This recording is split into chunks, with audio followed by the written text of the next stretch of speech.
சேர்ந்த குருவோ அல்லது சூரியனையோ கோச்சாரத்தில் இருக்கக்கூடிய குரு சனி ராகுக்கு இந்த 4 கிரகங்களும் சேர்ந்து தூண்டக்கூடிய காலத்துல அவங்களுக்கு ரொம்ப நாள் பட்ட குழந்தை இல்லாதவங்களுக்கு கிடைக்கும் சொல்லலாம். இப்ப கோச்சாரத்துல 8வது 9வது மாசத்து டயத்துல சனி வந்து வக்ரமாயி ராகுவோட சேருது.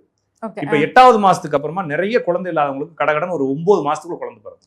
இப்ப 8வது மாசம் ஆகஸ்ட்ல இன்னொரு 3 மாசத்துக்கு அப்புறமா ஆரம்பிச்சு அதுல இருந்து 9 மாசம் வரைக்கும் நிறைய பேருக்கு குழந்தை ரொம்ப நாள் இல்லாதவங்களுக்கு குழந்தை பிறகு.